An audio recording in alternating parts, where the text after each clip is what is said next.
মোহাম্মদ ফজল ইসলাম। মোহাম্মদ আরাফাত হোসেন। আপনি কি মনে করেন এই ধর্ষণের বিচার কেমন হওয়া উচিত? ধর্ষণের বিচার বাংলাদেশে যে এখন বিচার ব্যবস্থা আছে সেই বিচার ব্যবস্থা অনুযায়ী কঠোর যে বিচার মানে করা যায়, যেটা একদম কঠোর বা মৃত্যুদণ্ড যেটারে আমরা বলি সোজা কথায়, সেটা হওয়া উচিত। তবে এখানে কিছু মানে ফাঁক বা আইনি বিষয় বিশ্লেষণ করা উচিত আমাদের। যেমন আমি এখানে দুইটা বিষয়ে কথা বলতে চাই। এখন সোশ্যাল মিডিয়াতে খুব যেটা ভাইরাল, বা আমি একটু আগে যে কথাটা বলছি যে আসলে যারা রেপ করতেছে বা রেপ করা হচ্ছে, যে ভিকটিম, অবশ্যই এই বিষয়গুলো তো খতিয়ে দেখা হবে বা খতিয়ে দেখা হয়। তবে বাংলাদেশে যে বিষয়টা করা হয় যে বাংলাদেশে এক ট্রেন্ড আসার পরে ওই ট্রেন্ডে আমরা সকলে গা ভাসাই দিই। তো এই যে ধর্ষণের কেস বা ধর্ষণের মামলায় আগে খতিয়ে দেখা উচিত। বাংলাদেশে দুইটা বিষয় খুব হয় যে এই যে একটা টপিকে আলোচনা হইতেছে, ওই টপিক নিয়ে মাতামাতি করার পর কয়েকদিন পরে দেখা গেছে যে ওই টপিকে আর কথা হয় না। এই যে ধর্ষণের ইস্যু, এই ধর্ষণের ইস্যু কিছু শুধু বাংলাদেশে এই মানে যে এই যে 2 মাস 3 মাস ধরে হইতেছে তা না, আগে থেকে এর আগেও হয়েছে, এখনও হয়ে যাচ্ছে বিষয়টা।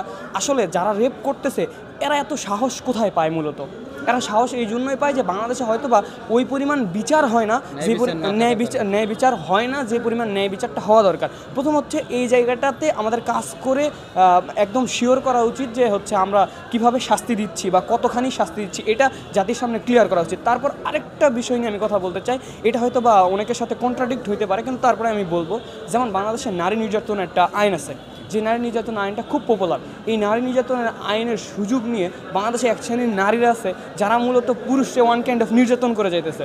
তো এই যে ধর্ষণের কথাটা উঠে আসছে, আমি চাই বাংলাদেশে সবচেয়ে কঠিন শাস্তি দেওয়া হোক ধর্ষকদের, যদি সে ধর্ষক হয়। মূলত এখন বিষয়টা হইতেছে যে দেখা গেছে যে বাংলাদেশের আইন ব্যবস্থা হচ্ছে এরকম ফাঁক ফোকর দিয়ে সাধারণ মানুষ হচ্ছে ওই আইনের ফাঁকে পড়ে গিয়ে তারা হচ্ছে ওই যে দণ্ডটা ন্যায় বিচারটা পাচ্ছে না। এখন হ্যাঁ ঠিক আছে, বুঝছি আপনি বাংলাদেশে ধর্ষণের জন্য মৃত্যুদণ্ড দিচ্ছেন, কিন্তু এমন যেন না হয় ওই আইনটা প্রয়োগ করার মধ্য দিয়ে কিছু মানে কিছু নিরীহ মানুষ যেন শাস্তি না পায়, আবার কিছু সুস্থতর মানুষ থাকে না যারা ওই আইনটাকে ব্যবহার করে সুবিধা নিয়ে মানুষের ক্ষতি যেন না করে। এই দুইটা বিষয় ক্লিয়ার করার কথা হলো যে অপরাধী যে সত্যিকারের ধর্ষণকারী তার বিচারটা যেন হয়, সেটা বলতে চাচ্ছি। হ্যাঁ, এক ফার্স্ট হইতেছে যে আপনি আগে যে অপরাধী তার অপরাধটা পিওরভাবে ঘেটে বের করে তারে ফাঁসি দিবেন, যাতে ওই আবার এমনভাবে আইনি সিস্টেমটা তৈরি করেন বা এমনভাবে আইন তৈরি করেন যে আইনের অপব্যবহার কেউ না করতে পারে। বাংলাদেশে এমন আইন আছে যে আইনের অপব্যবহার করা হয়। বাংলাদেশের সংবিধানও এমনভাবে সাজানো এই পর্যন্ত যে সংবিধান আসলে দেখলে বোঝা যাবে যে এই সংবিধান পাগলামো সংবিধান। এটাই হচ্ছে যেমন যেটার উদাহরণ দিলেন যে নারী নির্যাতন যে আইনটা, এই আইনটার মাধ্যমে অনেক পুরুষ নির্যাতন হচ্ছে। দেখেন পুরুষ মিথ্যে কথা যাইয়া বলে যে নির্যাতন করছে, সাথে সাথে একটা পুরুষকে ধরে নিয়ে যায়, একটা পুরুষ যাই একটা মেয়ের নামে কমপ্লেইন দিলে মামলাই নিচ্ছে।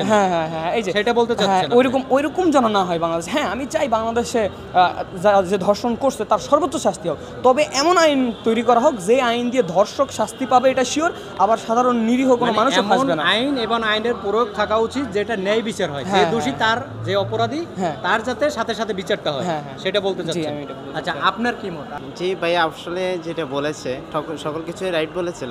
দর্শকের ওই ধরনের শাস্তি হওয়া উচিত এবং কি পর্যবেক্ষণ করে যাচাই বাছাই করে সে দর্শক কিনা সম্পূর্ণ তদন্তর ভিত্তিতে দর্শকের সর্বোচ্চ শাস্তি হওয়াই উচিত আমি মনে করি। আর এই শাস্তিটা দীর্ঘমেয়াদী বা বিচার বাংলাদেশের যে বিচার কার্য দেখেছি এটা অনেক দিন ধরেই পর্যবেক্ষণ করা হয়। যেমন কি আমি একটা দর্শকের দেখি 180 দিন, এতদিন না যে অল্প সময়ের ভিতরে যদি এটা তদন্ত করে জনসম্মুখে যদি দর্শকের শাস্তি দেওয়া, তাহলে সবার জন্য ভালো হয়।